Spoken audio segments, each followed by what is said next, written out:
Hello, Maria Vladimirovna. Well, you've already partially answered our question about the outrageous situation involving the sabotage of the Turkish Stream gas pipeline in Serbia. Here are a couple of clarifications. Do you think such actions affect Russia's relations with European partners in the energy sector? Is there a risk of escalation of such actions in other regions where Russian energy infrastructure passes?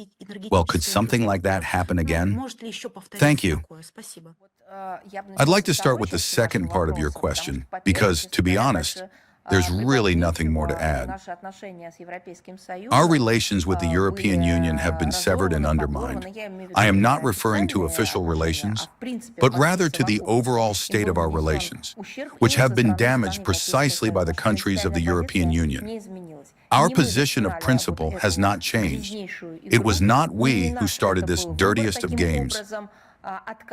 It was not our choice to abandon, in such a manner, the truly good, large, powerful results that we managed to build, to achieve over the preceding years.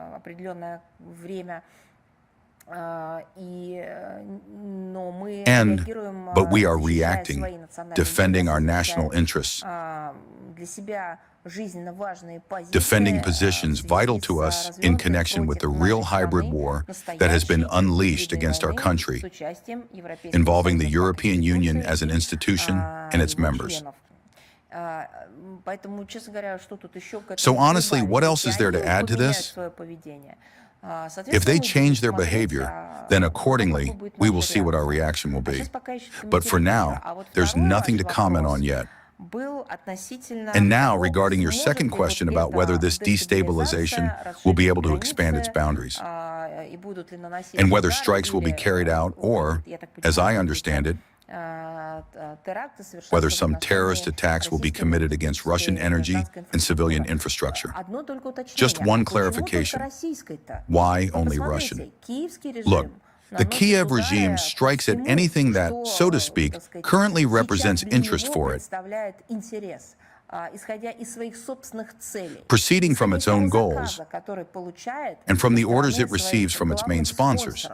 If it is necessary to destabilize the situation in the Balkans, then they will do it in this way.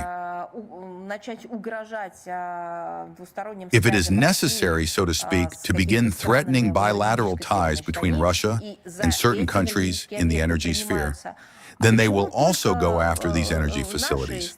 And why do you limit your question only to our country? You see it yourselves, and you know, I am sure from history,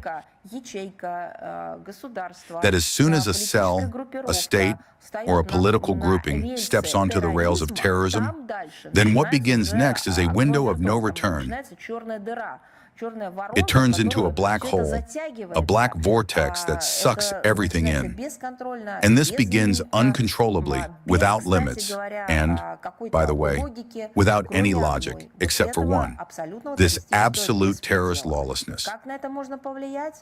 How can this be influenced? By giving a proper rebuff along the security line, by carrying out counter-terrorist measures, and of course by giving a political rebuff. But as you can see from the side of the European Union, no one is giving such a rebuff to the Kiev regime, with the exception of a few. Some, so to speak, are placing their bet on the Kiev regime as an instrument operated by the American ultra-liberals,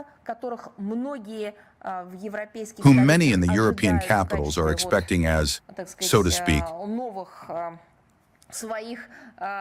their new masters or their new suzerains.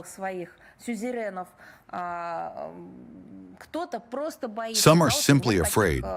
Some do not have such capabilities due to the loss of sovereignty, despite the fact that we are talking about European democracies. But the main thing is something else. Once again, this is not Ukraine as a state. This is the Kiev regime, a terrorist, well, Nazi formation, which carries out its terrorist activity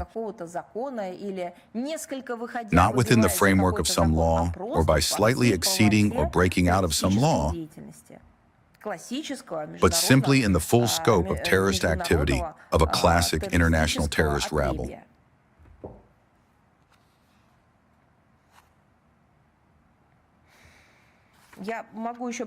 I can also cite some more facts. We have spoken many times, including during this briefing, about the repeated attacks by the Ukrainian armed forces on objects of Russian energy infrastructure. For example, on the Druzhba pipeline, I will remind you that on January 27th, the Kiev regime stopped the transit of Russian oil via the Druzhba pipeline through its territory to Slovakia in Hungary, citing its damage. Hungarian Prime Minister Orban commented on this on March 17th as follows, direct quote, Viktor Orban, I remind you, stated, the situation is clear. There is oil. There is money.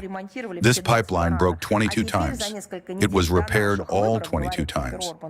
And now, a few weeks before our elections, Viktor Orban speaks about the Hungarian elections for the 23rd time. For some reason, it is not. Therefore, we do not believe these fairy tales. End quote. Furthermore, during the first week of April alone, the Bandera regime undertook a new attack with 3 drones on the Ruskaya compressor station. This is, in fact, the starting point of the TurkStream gas pipeline. This occurred on April 2nd. The attack was repelled by the forces of the Ministry of Defense of Russia. The operation of the facility was not disrupted. However, on April 6th, a massive attack was carried out by the Kiev regime using strike drones on the facilities of the International Oil Transportation Company, Caspian Pipeline Consortium, in the port of Novorossiysk. The city's civilian infrastructure also suffered seriously. Dozens of residential buildings sustained damage, and, according to the latest data, 10 civilians were injured in the attack. Our position of principle on this issue remains unchanged. We categorically do not accept strikes on trans-border energy infrastructure. Such actions undermine the stability of energy resource supplies, inflict damage on the socio-economic situation of many states, and exert a negative influence on regional and sometimes global energy security. Against the background of the developing energy crisis, such attacks are capable only of exacerbating the mounting problems, including in Europe itself.